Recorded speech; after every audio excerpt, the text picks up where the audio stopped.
Today, I had a sit down with former bikie Owen Turnbull. Owen's lucky to be alive.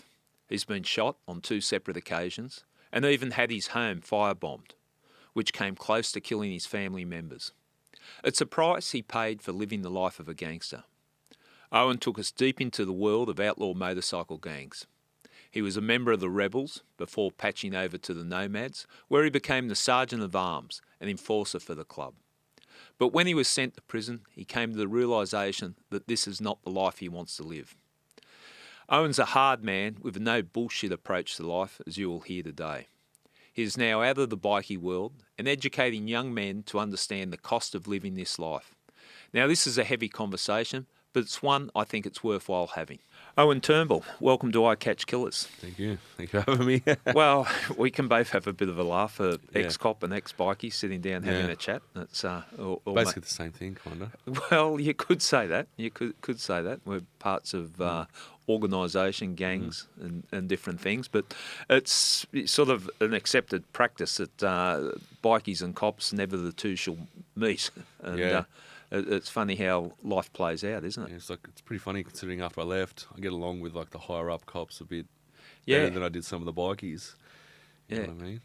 Because it's how we got in contact with. I bumped into a current serving cop and got to talking with him, and he said, "Oh, you should speak to this bloke. That he's doing some good work." Yeah, we doing the NRL gig together. Yeah, for the juniors. Yeah, sharing my story, helping them stay out of trouble. Well, don't waste your money gambling, all that kinds of stuff. Yeah. Well, it's a good message to get across, but I think we probably should clarify that, the current serving cop that you're speaking to, you're not an informant. No, not an informant, no way. Yeah, definitely not. Let's put that on record. It's a job I got with the NRL, talking to the juniors, helping them, or don't stray along the same path I did, going from potential NRL first grader to becoming a bikie.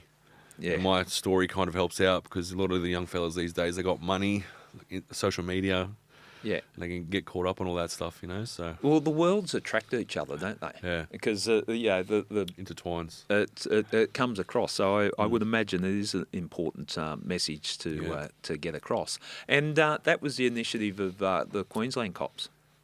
The Queensland one was gang exit videos. It was me, Ben Geppert.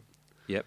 Who was part of it as well, and there was another bloke who was with the Titans, Gold Coast Titans. Yeah, through his career way to become a bikie and drug dealer and stuff as well. So, well, I watched your video on it, and it's pretty heavy stuff, and something that really got a strong message up front in the video, where you talk about going to a funeral of a member, and someone got up and said how much he's going to miss the brother, and that was the person that put the bullet in his head. Yeah, that was about 2016. That was a big time for the Rebels. You know what I mean? Because I knew a lot of things due to my position and getting told things, and got to get up. I'm going to miss Rebel Mark Easter, and in the back of my head, I'm like, fuck, what am I doing in this place? You're fucking consoling his mother, and you're the one that organised it. Yeah. And I started to realise it's fucking mostly bullshit. Yeah. But I still stayed in for a few more years. You know what I mean? You learn your lessons slowly as you grow up. But it reminds me of mafia dudes always talk about whacking each other. If you're going to get knocked, it's probably by your best mate. Yeah, when you least expect it. You see it all the time in movies, real life. They get knocked by their best mates, or because it's business or something like that. Yeah. Well, we had Michael Francis, a capo from New York Mafia. Yeah, he was in Australia, wasn't he? Recently? Yeah. And I did a tour with him, but he was talking about how if you're going to get knocked, it's probably by the person that's been your best mate. Yeah.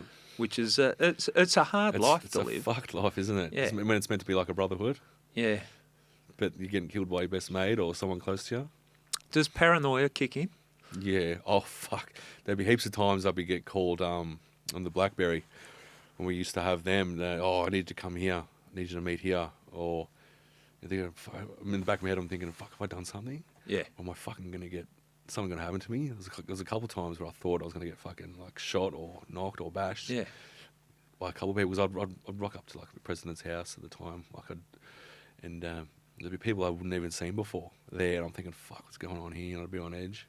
couldn't get out of there quick enough, eh? It just shows you, like, if I meant to be brothers, couldn't even trust him. But to add to the paranoia, that's in your own crew. Then you got the cops could be knocking on the door at any time too. Other clubs as well. Like, we had a thing where every Comanchero, every Islander was a Comanchero. Yeah, you didn't know, you know what I mean? So you think, fuck, there's three big boys here. They fucking just normal everyday blokes or bikies. Something gonna happen. Always on edge, especially in Canberra. It was tiny. Yeah, it's a small place. Everyone that know everyone's business. Is it more relaxing being out of the gangs? Oh yeah, it's so much better. Like, because down there, obviously it's such a small place. I can't just hide all the time or whatever. Say hi, goodbye, very polite. Keep it short. And they're good with me down there. They know I'm completely out and doing my own thing and don't want anything to do with it. You know what I mean? But just keep it nice and polite. Don't hate them. They don't hate me. Yeah. Did you grow up in Canberra? Yeah, born and raised in Canberra. My mother was a nurse. My dad was a carpenter his whole life. And I got a younger brother. Right. Okay. And you're a big unit, and you're playing NRL. And, I was hoping to get there. In the juniors. And I was playing soccer first, and then I was like to Mum, I want to play rugby league. And your parents are real cautious. They're you're gonna get fucking hurt. You're gonna split your head open, stuff like that. Finally, was able to play rugby league. I was under 11s, under 12s. I played it for 2 years before I got selected for ACT schoolboys, which is like first New South Wales, Queensland, stuff like that. No, we kept playing. I kept up to me under 14, 15, 16s. And my whole time growing up, I was like completely dedicated to becoming an NRL football player. I didn't associate with anyone. And what age was this? About 14, 15, 16. And then I said I won't touch alcohol. I won't touch drugs, anything. I didn't touch drugs, alcohol. I didn't have my first sip of alcohol until I was 16. And then from there, it was like downhill into like just a spiral of lost all my cardio, no desire to play football. I just wanted to chase girls. Well, do you put it down to the alcohol? It was just the lifestyle and the bright lights and... It was the lifestyle and the alcohol as well, because you don't realise how much it affects you with your cardio and stuff when you're doing it every weekend. And plus, you want to hang out with your mates. You've just turned 18 as well. You're leaving school, going out to the clubs after school, and then going to school the next day. There's so many stories of blokes that, all the potential in the world that could have made it at the top level and made a good living out of it, but the grog or drugs or lifestyle gets hold of them. That's why I give a big thumbs up to the boys who can do both of that stuff, you know what I mean? But you look back now and you think, fuck, why didn't I just... throw it all away for what? For people that aren't even there anymore. Why didn't I... Don't care about me, never cared about me. It's just, fuck, I should have just stuck with my guns and just kept my head down. So, okay, you're 15, 16, you're getting, you got the taste of alcohol and the wilder side. I played Harold Matts for the Raiders. During that time was when the first time I had my first sip of beer, alcohol, and drugs. And like, didn't touch anything before that. And you can tell from like how deteriorated I got from like my cardio. I couldn't even finish doing like one training session. It was that fucked. Like, and then they booted me from that. They said, was it one of the coach? He goes, "You're a waste of fucking talent, Mr. Turnbull." I was like, fuck.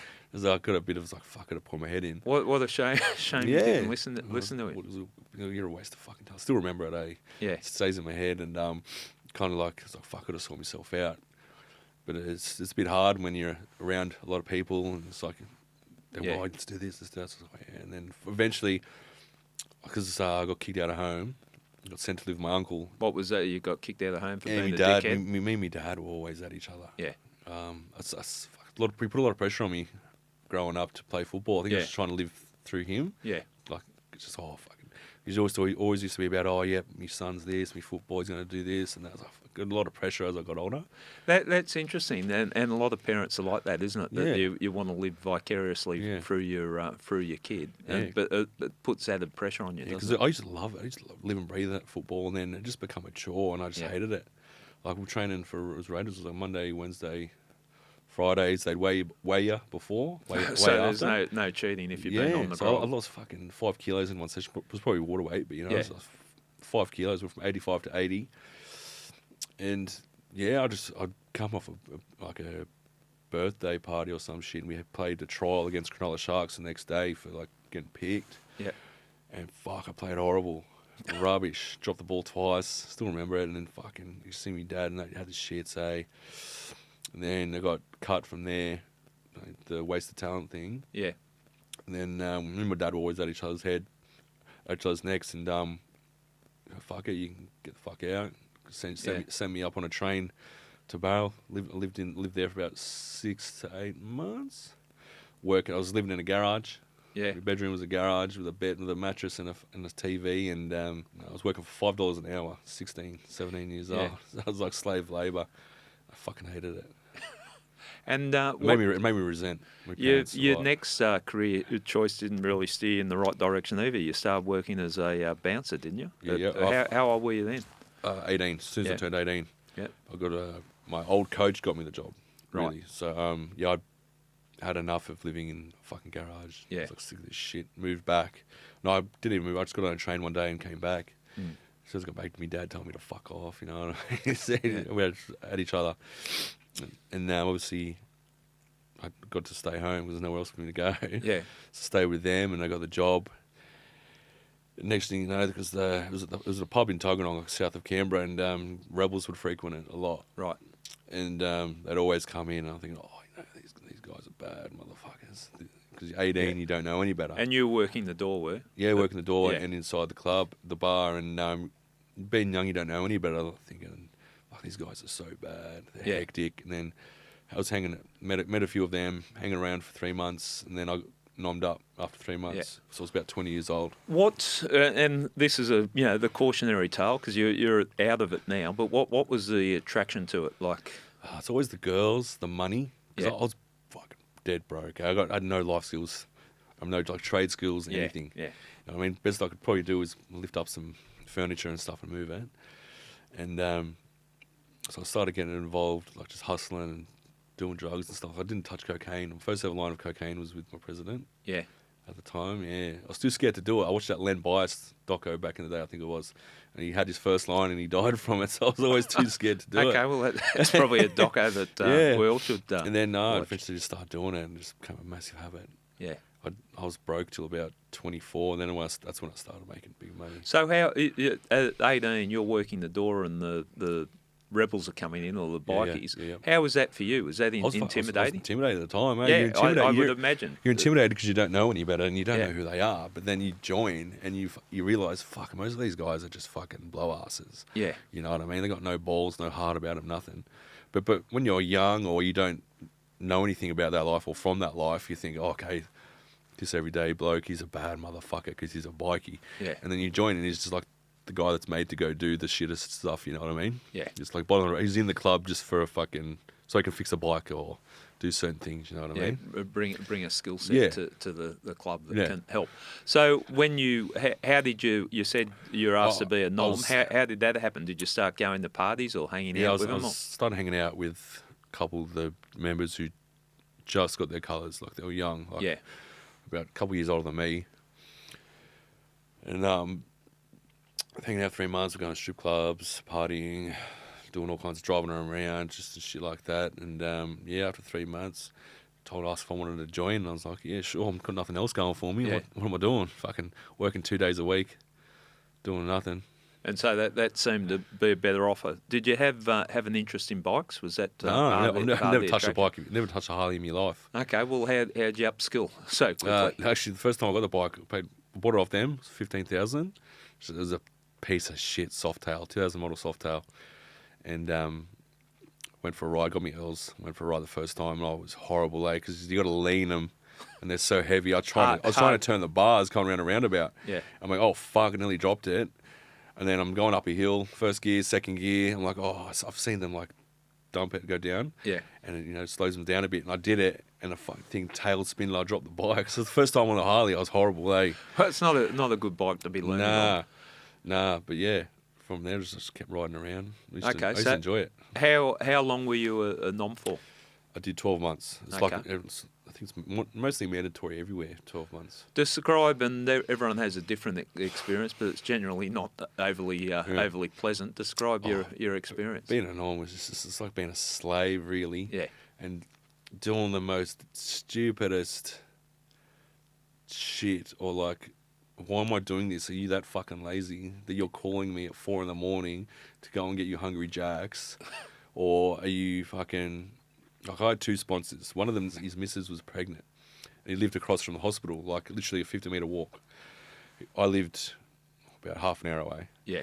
He was calling me. I goes, Owen, I need you to come and take me to the, me missus to the hospital. She's got to get a check up for the baby. And I'm in the back of it, like, I'm fucking doing that. You know what I mean? Like, you fucking live right there. It's like, you that fucking lazy, and he fucking lost it. And I had some sort of I wouldn't say reputation, but I was like looked after. I didn't get in trouble for it, telling a member to fuck off and like all this kind of shit. Because that would be a big strike against you. A lot of the older members and that didn't like me. Oh, I'm not going to be stuck up, but I knew I was better than them. You know what I mean? Like these guys are fucking, like I joined and I'm like, holy fuck, a lot of these people are really fucking blow asses. Yeah.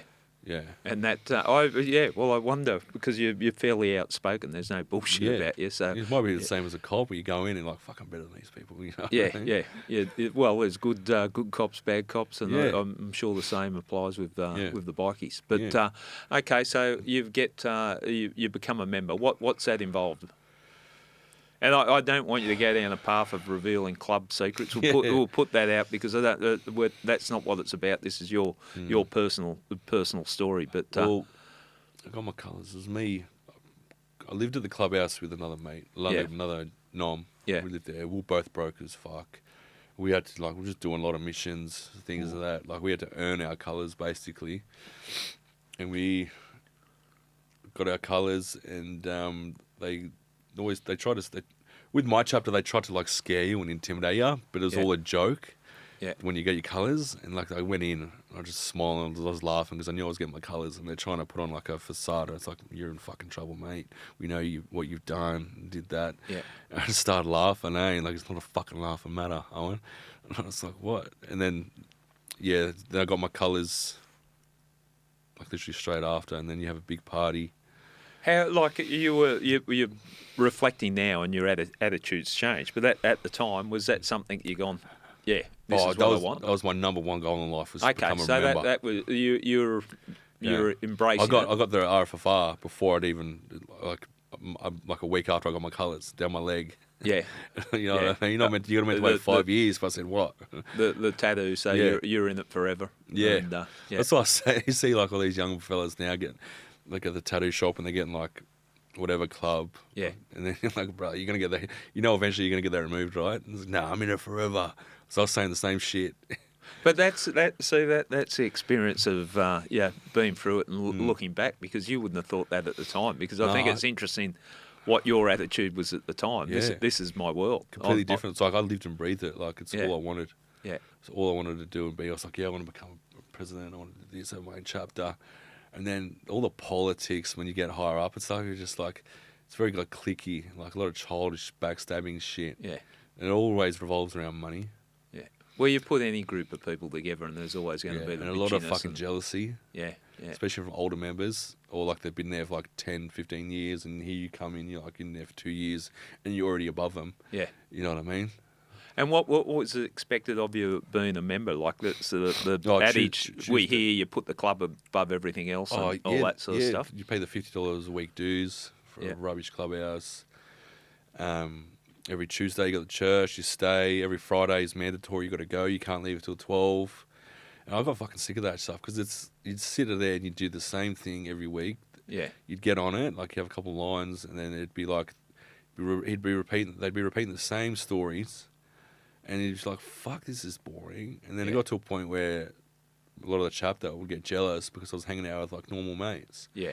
And like, because I was just fucking sick of the staying there till 12 o'clock or chilling a bit longer, and they just repeat the same shit, same stories. It's like, this is really fucking boring. It's not fun at all. It looks like it's fun. Sounds like a group of cops going out on the piss, talking about how good we were in the old days, or remember we did this. And it's like you got a president or whatever telling us, when I was an army, I was under this guy, and I had to earn my colours, and and just repeating the same stories every fucking week. It's like, mate, I fucking heard this already, and it just becomes tiresome where you're just thinking of excuses not to go. It's funny, the psychology of it. You talk about, you're kicked out of home at 16. Yeah. you were going down the path of NRL, which would have been, you got bikies, you got cops, you got NRL teams. It's all been part of a group. Yeah, yeah. Is that something you were looking for? Yeah, because I didn't really have anything because I've been kicked out of home. I come back. I've had mates, but it's like, what am I doing in my life? I'm not doing anything. I wanted to feel part of something, really. It's like, that's what I was saying when I first joined. The president goes, I'm going to turn you into a soldier. You know what I mean? I thought, that's the coolest shit ever. He cares about me. He's buying me food, looking after me, stuff like that. So it's like, okay, this person really cares about me. I'm like, don't have a good relationship with my dad and my mum. Yeah. But I can count on these guys to look after me. But it'd be talking shit behind your back all the time out of jealousy or the other members and shit like that. Yeah.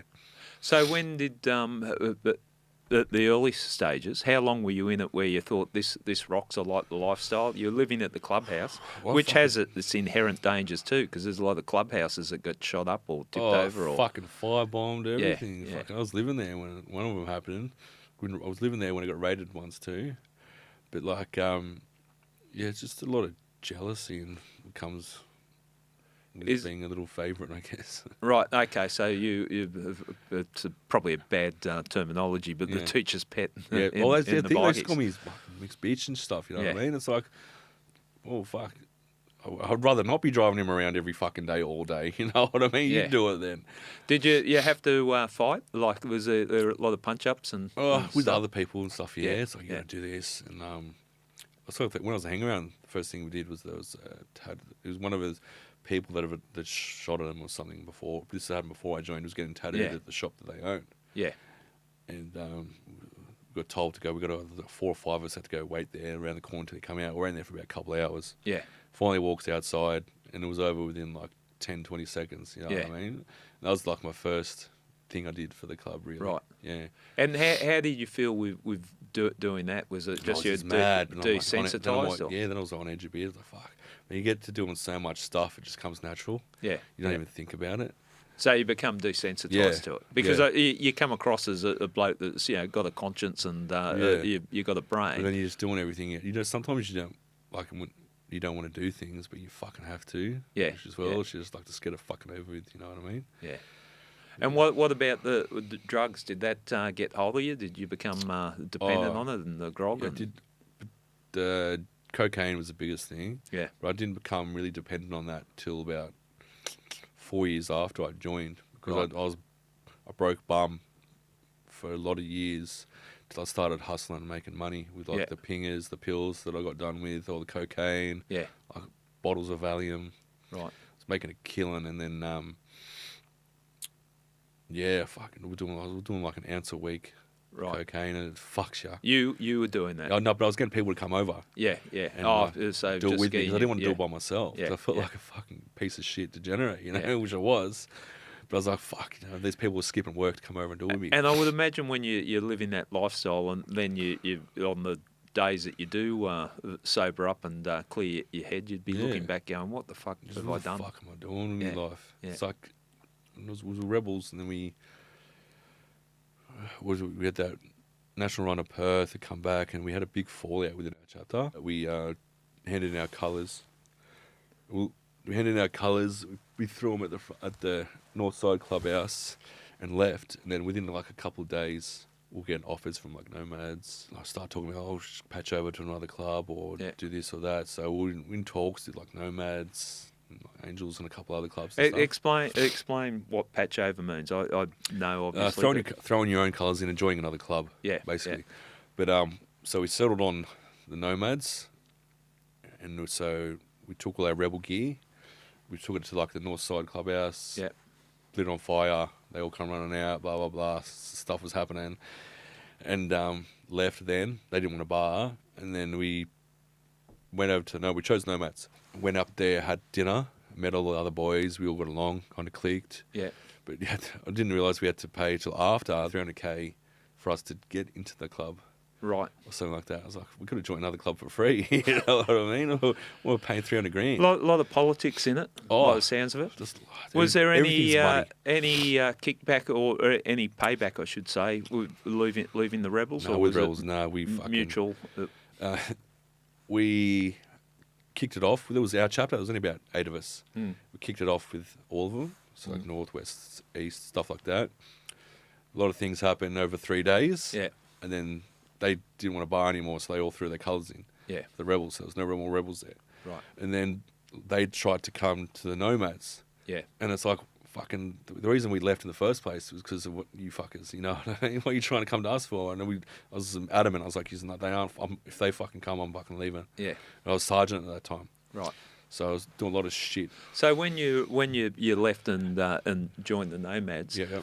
was you've handed your colours in. Yep. You've gone with a crew. You still must have mates in the rebels and funniest thing was I'd ring up some boys from Sydney, and they got the shits at me about it. Yeah. Like, what the fuck, bro? You know, man, fucking it is what it is. You know, I'm loyal to him as you would be loyal to yours. Yeah. But it's a culture, isn't it? It is. The rules that you You don't sign understand up. until it happens to you or you go through it, so Yeah. you get fucked over. Yeah. And you're like, okay. So how long were you in the rebels for before you went to the nomads? I think it was about 4 years. Yeah. Yeah. And I was in the nomads for 2 years. Yeah. When did Which you... was a fucking wild time. Yeah. Yeah. Overall. More action happened in 6 months than Yeah. ever happened before that. When did you go? When was the first time you went to prison? October 2017. Yeah. I was in there for 3 months. I got bail. I was hustling a lot of drugs then. Yeah, yeah. Hustling a lot. And tell us about your arrest and the build up. How that happened. Started from my birthday. I got arrested on my birthday and locked up. Had a lot of money owing to me. It was about 300k. Yeah. I told my best mate we bought a cafe. It was 96,000. Sweet, because you hustle and you sell all that stuff. The idea is you go legit. You don't keep fucking doing it. But yeah, makes sense. Yeah, so I was like, I'm going legit. We're gonna do this. You know what I mean? Whatever. I get locked up on my birthday. I messaged my mate who I bought the cafe with. I'm like, hey bro, can you collect this money for me? Because I still owe someone. And he's like, yeah, sweet. He collected it all, and then like 2 or 3 weeks before I got out, so he collected like 300k and just disappeared. Yeah. Left his missus everything. So I got out, and I'd had nothing. So I was stressing. I was like, I got to pay my fucking bill up the road. I was like, fuck. So I was doing anything I could. I was organising like 4,000 pills to this bloke. He'd messaged me. I knew him from, used to sell to him before. Yeah. It was a setup. He goes, hey, I want to get some pills. So I got out, and the bail was only out for 2 or 3 months. Yeah. And so I got the pills. We're in the car together. In the paperwork I started laughing, showing everyone when I got locked up again. I started laughing too. It's like, are you fucking serious? It's in the paperwork. It has me looking in the car with him, going to meet his mate. I see his mate. I turn to him and go, your mate looks like a fucking cop. Turns out that he was a fucking cop. So I'd given this cop fucking 4,000 pills. That's not a good idea. Yeah. Yeah. And it happened numerous times. I was thinking, in my fucking gut, I knew it was a fucking cop. Yeah. The whole time I knew it was a cop. Yeah. You live and you learn though. But in that type I think it was out of desperation as well. I was like, fuck, I need to make money quick. Yeah, yeah. Gone from having all this money to nothing. And this is your illegal activities. That's a source of your income. Yeah, literally, I didn't have a job the entire time I was in the rebels. Right, so... Actually, in the bikies, I had a job for a couple of years at the start. I was working at the door at a strip club. Yeah. And I was doing the Saudi Arabian ambassador's residence. Yeah. Yeah. Oh, as security. Yeah. Yeah. Okay. So I didn't have a job. A bloke I know that went through the gangs and all that, he described himself as becoming a citizen after he left there. Before there, and he said he was an outlaw. I won't mention the club, but the president was saying it's about time you get a job, and he said, well, fuck that, I'm an outlaw. Yeah. Outlaws don't have jobs. Is that the... You need a job. Like, how are you going to pay dues? Yeah. How are you going to pay for your buy a bike? Or do anything really? You got to go out on a run. How are you going to pay for a hotel? Yeah, stuff like that. You know what I mean? Unless you're selling a lot of drugs, yeah, and making a lot of money, you need a job. And I fucking didn't have a job. Tell us, just so people that don't understand the bikie world, give us a overview of a week in a week without giving yourself up on anything. But what's a week in the bikies? You got your club meeting on a night. As with a job or without a job? Without a job. What was the lot? It'd be Monday. I'd wake up at about 11 a.m. Yeah. I'd probably have a line of rack or something with my housemate and my other boys. Yeah. We'd chill out. We'd try and get girls. We'd scroll on Instagram, put up photo. I was young, 20, 21 years old, you know what I mean? Young and stupid. And just putting up photos, just driving around, trying to sell drugs, flat stick. And then Tuesday would come, you'd do the same thing. It's literally Groundhog Day. Yeah. Every single day. And there'd be days where you wouldn't sleep for like 3 nights. Like, you'd be just doing big benders, and then you'd get in trouble. Trouble through from the gang. Yeah, for doing what you're meant to be doing. Being an Like, outlaw. there was another one where we weren't allowed Facebook at the time. This was before like social media was a real thing with bikies. Yeah, yeah. We weren't allowed Facebook, so a lot of us would have secret ones. Yeah. Because you're fucking young, you want to talk to girls, and you want to do Yeah. things. I've got found out. I got fined $1,500 for having Facebook. And then, like 2 weeks later, through the club, president, they have a hearing. Do you get to represent yourself? $1,500. Did you have anyone representing yourself? No, you don't even get represented. It's like, mate, you know the rules. Yeah. $1,500. Fuck. I don't know. I'm poor as fuck. I got nothing. Yeah. There's nothing as it is. So you just give them the money, and 2 weeks later, they unbanned that you were allowed to have Facebook. So I was like, what a fucking joke, eh? So can I get the money back? It's like, no, mate. Didn't make it retrospective. Yeah. What the fuck? Oh, now we're going to use it to recruit. It's like, fuck, this couldn't have happened like 2 weeks ago. Yeah. You know what I mean? That's the life. You're a young fella. I've spoken to other bikies that were working a life, and they're saying that work a life. Is there different ways of being in the clubs? Like, as in they had jobs and the bike lifestyle. If you had a job, you're probably a bit better off. You wouldn't have to do as much. That's probably why I had to drive him around all day, every day. I'd have to come to mine at 10. Pick him up, drive him around. I don't know, just been talking, gone around, just doing a lot of talking. Yeah. Like sergeant, like national state sergeant. Oh, sometimes once a month, every Tuesday, I'd have to drive him up to Sydney. Yeah. For the fucking big meeting. Do that once a month. It's a lot of driving. And I'd rather, at that point, I was like, fuck, I wish I was going to come up with a lie and say I have a job, so I wouldn't have to go and. See, the life you're describing, and we've all been through stages. It's basically an Uber driver. But we've all been through stages in life that you don't quite like what you're doing, and you sort of put up with it.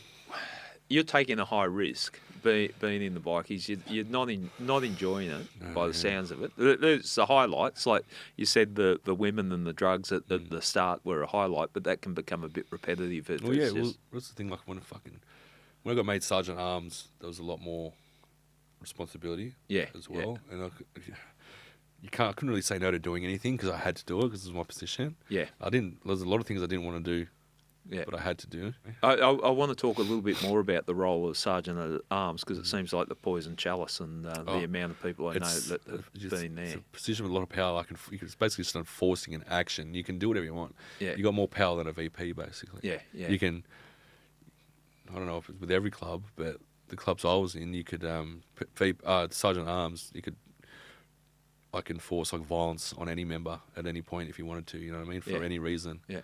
So, and I hated doing that shit. What's the especially like the young fellas, because when I was coming up as a norm, I fucking hated it. So I was like, I'm not going to put them through that shit. I'd take them out to party with me and they'd get in trouble, you know. Yeah, then I'd get in trouble too, you know what I mean? Yeah. But yeah, I didn't want to put them through other shit. And you got, he's fucked up. And you're thinking, fuck, man, why'd you put me in this particular position? I've now got to pump you in front of everyone, so... I make the observation of living the outlaw lifestyle. There's a lot of rules and regulations, isn't there? Yeah, for a supposed outlaw, live your life how you want. There's a lot of rules and they've got to go to the Constitution and shit like that. Yeah. You can't do this. You can't sell this. That's a fucking lie. They're doing that. You can't sell this certain drug. You can't do this. And they're all fucking doing it anyway. Could have anyone, or first of all, did anyone try and pull you away from the lifestyle? Did anyone that you respected sort of tap you on the shoulder and I think all the shit with the cops were fucking hounding me, pushed me further into it. Like, I understand they got a job to do. Yeah. But like fucking just saying shit as well, or fucking just destroying shit. It's like, why are you fucking doing that, you cocksucker? You know coming in the you clubhouse. just make me want to fucking hate you more. Coming in the clubhouse and ripping it apart. Oh, even like your own bedroom, like my parents' house. Yeah. And they just tear it apart. Yeah, but were you back on speaking terms with your old man? Oh, before I got locked up, I was. You went in as a gang member? Yep. What's that like in prison? And well, they're segregated. It's like you got like different club yards. So you got like homos, rebels, finks, nomads, like different yards. And they're all separated. You have no contact at all. And if there is, it's a mistake on the Screws part, which happened a lot, ironically. And if you ended up in the same yard. Not in the same holding, like say you're going up for meds or you're going for AVL, sometimes that you accidentally get put in the same holding cell. And so what's the mentality then if you're Well, fuck, you got to do it, because you're on camera as well. And it's like... You'd be called soft. Yeah, in there, it's like their own little community, you know what I mean? Like, it's the Screws and... In Canberra, the Screws and the inmates talk, you know what I mean? And you hear it all the time, fucking, oh, yeah, this cunt bitched out to him. So, like, the first time I got locked up on my birthday, when I first went in, I got put in the cell where before you get transported to the prison, I got put in. It was one of my best mate back in the day. We were rebels together, and he patched over to Commonwealth. Right. He's a good guy. Yeah. Awesome. But we were put in the same thing, and it's like, yeah, okay, we fucking have to do this. You know what I mean? So you got one cunt blocking the camera, and with him going at it. Oh, and I sit here and I understand. It's like, how dumb are you? You understand that I'm Nomad. He's a common hero. I understand violence, but the last time I fought someone I didn't want to fight was in the schoolyard. Yeah. When the kids are forming round. Yeah, you got to fucking do it. Fight. Because it doesn't look good because Canberra's a small place and people talk. You know what I mean? So they find out everything. Like even my mum found out. Yeah. Like a day later, what happened? I was like, what are you talking about? You know what I mean? But like. Do you, like I'm saying, as you get older, you might have to have a fight. You understand that. Yeah. But here's a bloke that you haven't got a real gripe with. And no, it's just business, though. It's like just club shit. It looks like schoolboy stuff. Yeah. In that I like you, but I'm going to have to punch on because otherwise we're going to... And the only reason we fought was because he decided to go to Commos, and which I would think of back then, if, like I was saying before, if I had a president like Alan Meehan or whatever, I'd still be there. Right, because he's like the ideal boss. He's a fucking gentleman. A different way of he's caring. He gives a fuck about his boys. How did you end up at Sergeant at Arms, and what's the quality of the Sergeant at Arms they look for? You're going to have to be able to look after yourself because violence is part of it. I wasn't made Sergeant at Arms because of I could fight or anything. I can't fight for shit. It was like a lot of other things. You know what I mean? But I was always, if I was asked to do something, I would do it. Yeah. Within reason. Yeah. Like, there'd be one time where we had a rival club we were beefing with heavy at the time, eating in our area, which is so fucking petty. Oh, they're eating in our area. We got to do something about it. Looking back, it's so fucking sad. So it's embarrassing. But you look back now with a distance from it. At the time, if I think it's embarrassing, imagine what other people at the time think about that shit. So someone's come into your patch, basically. Yeah, someone's in our area, so we got to do something about it. So I was sober. A couple of us were sober, and the rest, they were on a bender at the time. They found us out. They found out they were having a feed where we frequent.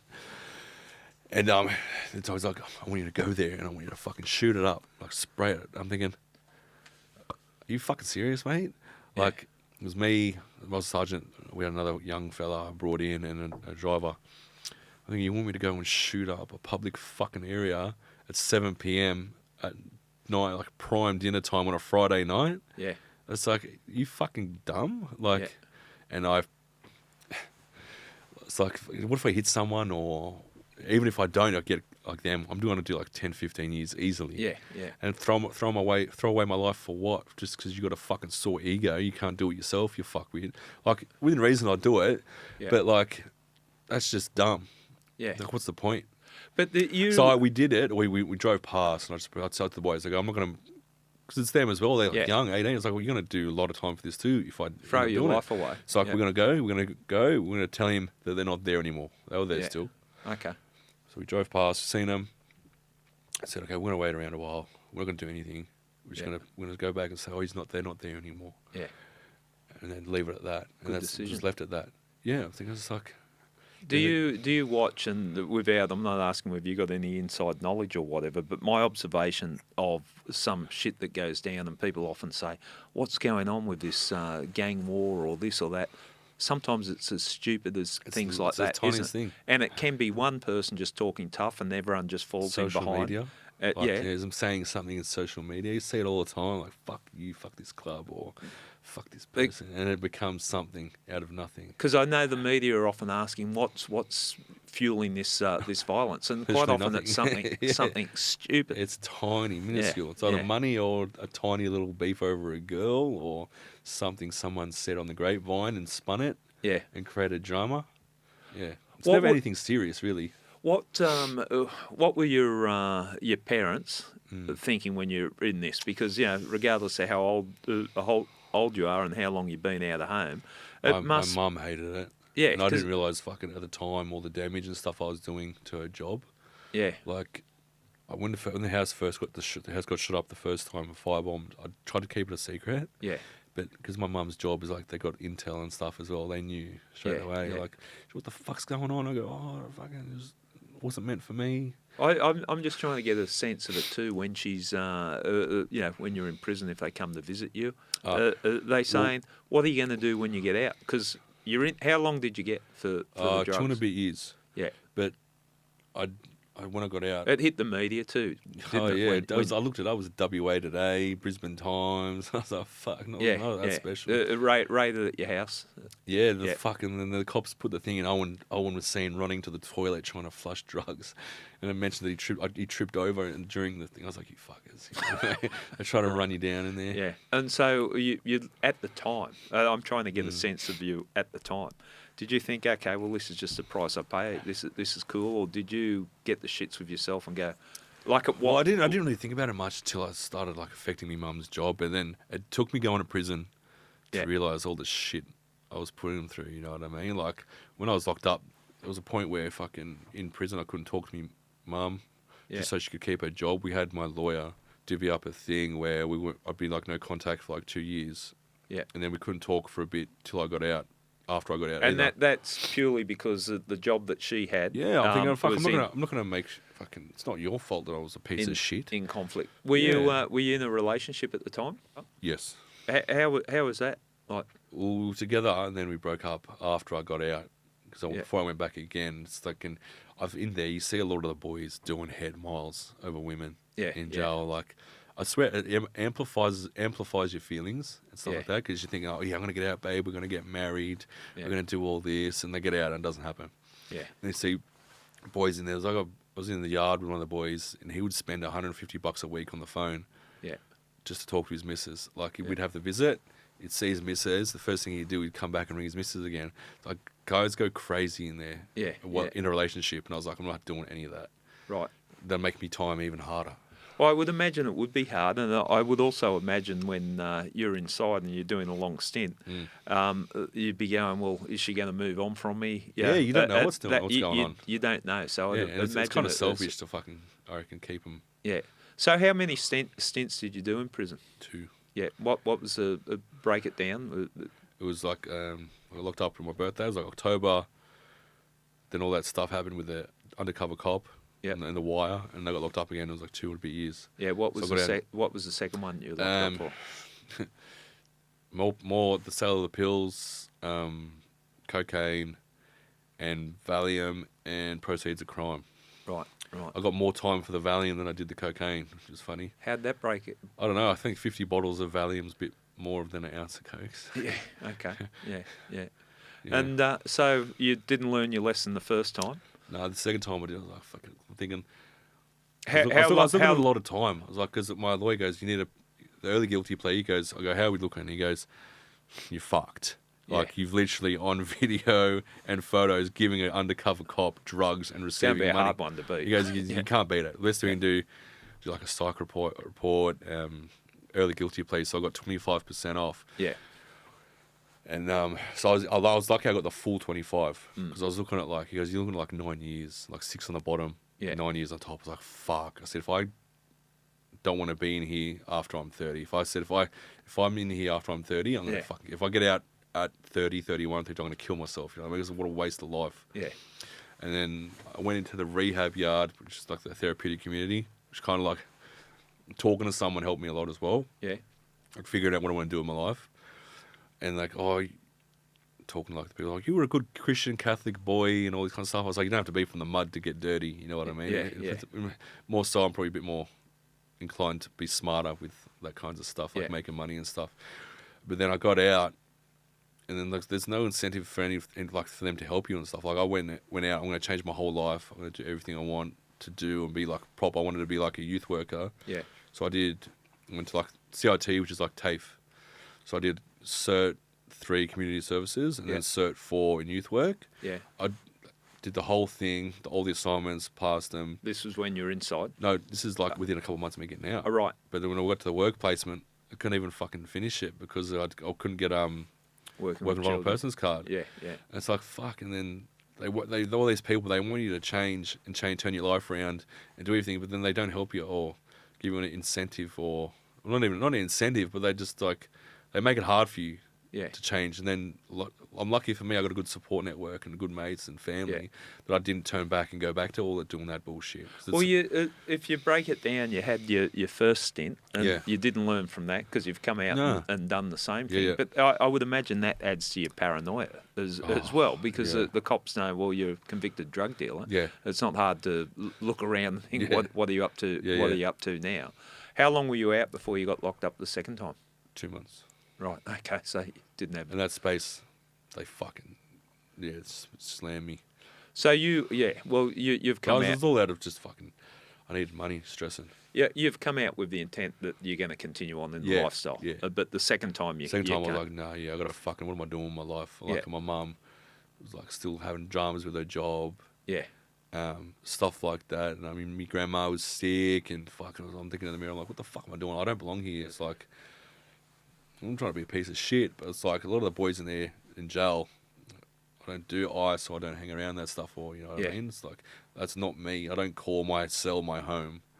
Like a lot of people do. It's like, I'm going to go back to my home, or this, that. It's like, that's not for me. I grew up a fucking nerd, you know what I mean? Playing video games and watching cartoons and shit. Well, look, we might take a break. What I want to cover off on in part 2, I want to break down the shootings at your home and the firebombing in a little bit more detail, because I think what's going on in the streets of Sydney at the moment, and there's these drive-by shootings and everything else going on, and I want you to give like a personal account. There's another big wake-up call. Like they did the trajectory of the 9mm, like the 45, sorry, and my mum wasn't in bed at the time. She'd have been in bed at that time because where she slept, the trajectory, she would have went right through her. Yeah.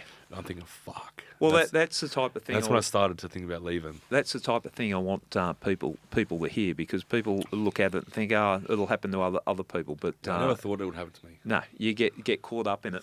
And then no one's going to fucking come and shoot up my house. You know what I mean? Yeah, I know, but it's all that dumb bravado that you have as a young bloke, and how you got associated with doing the gang exit video and what the purpose behind that is, and what you hope to achieve with putting this message out to young fellas. The life, I've got to say, the life you've described now, there might have been some highs, but there's more lows than highs, isn't there? Oh, guaranteed. Like I fucking... looking back, I think, fuck, I'm surprised I'm not still in prison, honestly. Yeah. The shit I had to do or got told to do, I don't jinx myself, but well, I suppose that's why people are going to listen to you, because you've been through the pathway. So anyway, we'll discuss that when we get back, part 2.